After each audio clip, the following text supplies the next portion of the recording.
강추입니다. 여러분 스카이, 서성한, 경중, 외시, 건동홍 과연 이 글자들의 의미는 무엇일까요? 서울대, 고려대, 연세대, 서강대, 성균관대, 한양대, 경희대와 같은 국내 유명 종합대학의 순위를 나타낸 것입니다. 이는 신문사를 포함한 언론기관에서 매긴 순위로 어떻게 보면 학생들의 진학에 가장 큰 영향을 주는 요인 중 하나로 떠오르고 있습니다. 올해 대학에 들어온 저 역시 대학을 결정할 때 이러한 순위를 무시하지는 못했습니다. 하지만 막상 대학에 들어와 보니 대학의 이름은 그렇게 중요한 것이 아니었습니다. 오히려 중요한 것은 학생들의 잠재력을 발견해주고 그것을 키워나가게 해줄 수 있는 학문의 성지가 바로 대학이라는 것을 깨달았습니다.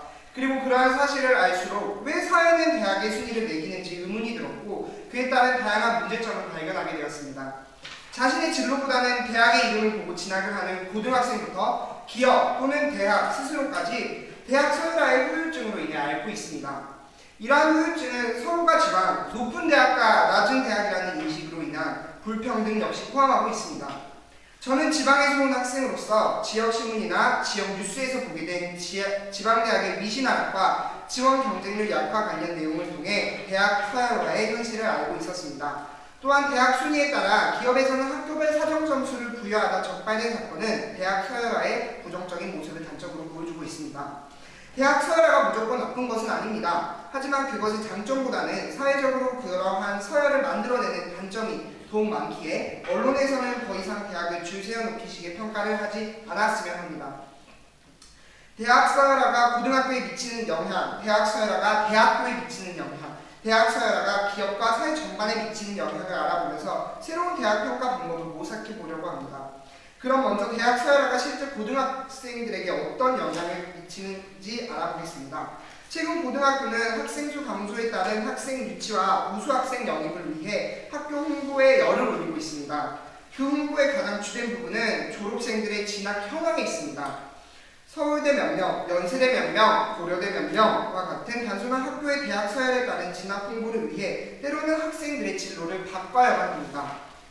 이러한 학교의 현실 속에서 학생들과 학부모들은 당연히 수도권의 높은 대학 진학을 희망하게 되었고 고등학생과 학부모들의 수도권 대학 진학 희망률이 약 80%가 넘는 한 설문조사의 결과가 이를 잘 설명해주고 있습니다. 이 설문조사를 통해서 알 수 있듯이 대학 서열의 상위권 대학이 수도권에 집중해 있고 이러한 대학을 희망하는 학생들이 많다는 것을 확인할 수 있습니다. 이러한 현상이 계속된다면 수도권의 우수 대학들은 더욱 발전하고 지방 대학들은 상대적으로 덜 발전할 가능성이 커집니다. 그렇다면 과연 대학 서열화는 고등학생들의 진학 문제에만 영향을 미칠까요? 아닙니다. 대학에서도 또한 그 영향을 확인할 수 있습니다. 우리나라에서 처음 대학의 순위를 매긴 것은 중앙일보라는 한 신문사였습니다. 처음에는 대학의 긍정적인 경쟁을 통해 더 나은 교육을 제공한다는 좋은 목적을 가지고 출발하였습니다. 하지만 대학들은 이를 통해 이를 학교 홍보의 일환으로 더 좋은 순위를 받기 위해 오히려 학생들이 받기 불편한 교육을 제공하고 있습니다. 대학 순위를 평가하는 데 있어 국제화 지수 역시 포함됩니다. 중요한 건 국제화 지수를 평가할 때 학교의 국제화된 프로그램뿐만 아니라 영어 강의 비율을 포함시켜 문제점이 더욱 커지고 있습니다. 대학 평가 결과가 대학 인지도에 상당한 영향을 미치고 결과적으로 입시 경쟁에도 중요한 변수로 작용한다고 판단한 대학들이 영어 강의 비율을 늘려서라도 대학 순위를 높이려고 안간힘을 쓰고 있는 것이 현실입니다.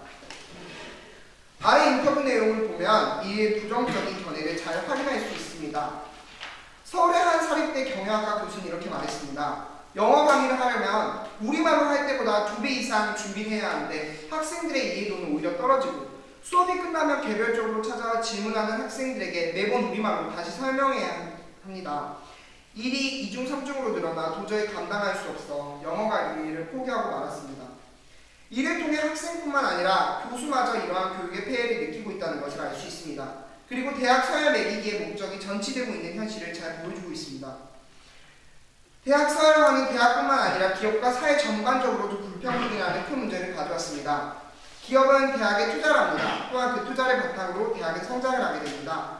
하지만 기업이 투자할 대학을 선택함에 있어 가장 많이 고려하는 것은 무엇일까요? 취업 전문 블로그 취업 반드시 성공하자에 따르면 언론의 대학 평가라고 합니다.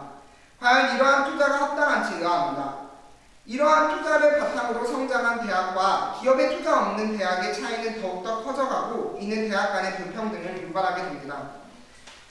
앞에서 말했다시피 대학은 어느 누구도 범할 수 없는 가치가 있는 학문의 성지입니다. 순위를 매겨 평가하는 것 역시 신성한 교육에 어긋난다고 생각합니다. 이제 여러분의 생각에 맡기겠습니다. 여러분은 대학 순위 7위의 학교에서 공부하고 있습니까? 진리를 탐구하며 문화세계를 창조하는 경희대 학교에서 공부하고 계십니까?